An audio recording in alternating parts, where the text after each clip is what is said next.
নবম শ্রেণীর প্রিয় শিক্ষার্থীরা, আশা করি সবাই ভালো আছো। আজকে ভিডিওতে আমি নবম শ্রেণী গণিত অধ্যায় অনুক্রম ধারা শেষ মুহূর্তের প্রস্তুতি এক নজরে কিছু রচনামূলক প্রশ্নের অর্থাৎ এই অধ্যায়ের কিছু রচনামূলক দৃশ্যপট নির্ভর প্রশ্ন। আমি এখান থেকে তিনটা প্রশ্ন নিচ্ছি এবং তিনটা প্রশ্নের উত্তর দেওয়া থাকবে, প্রশ্নের সাথে সাথে উত্তর।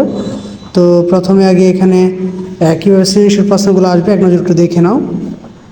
এক নাম্বারটা, এখানে দুইটা কোশ্চেন দেওয়া ক এবং খ, অর্থাৎ একটাতে 3 অপরটাতে হচ্ছে 4। আবার 2 নম্বর কোশ্চেনটা হচ্ছে সেম একই, একটাতে 3 অপরটাতে হচ্ছে 4।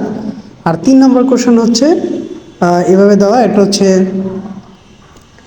হচ্ছে 1, অপর দুটাতে হচ্ছে 3 3 করে। এই হচ্ছে তোমার এখানে 7 মার্কস। তো এইগুলার উত্তরগুলো আমি যেহেতু দিয়ে দিব, তো আর খাতায় যেহেতু করব না, তোমরা শুধু উত্তরগুলো এক নজর একটু দেখে নাও। প্রতিটা প্রশ্নের সাথে উত্তর আসবে, তো আর কথা না বাড়িয়ে চলো উত্তরে চলে যায়। ঠিক আছে, উত্তরগুলো তোমরা একটু খাতায় করে নিতে পারো, দেখে দেখে তুলতে পারো, তাহলে আশা করি এই টপিক্সের অঙ্কগুলো আসলে পরীক্ষা তোমরা পারবে।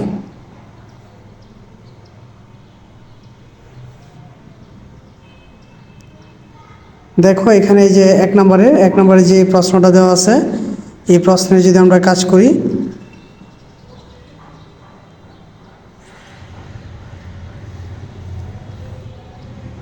হচ্ছে 1 নম্বরের উত্তর।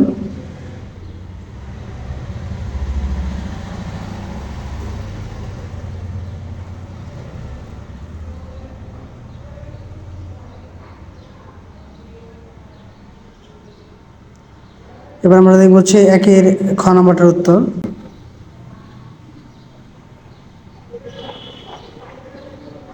এটা হচ্ছে গুণোত্তর ধারার nতম পদের মান বের করার জন্য।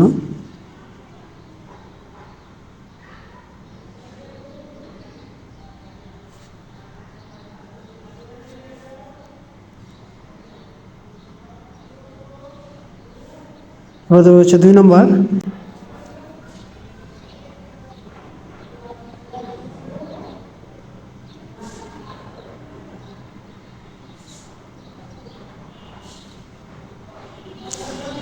সমান্তর ধারার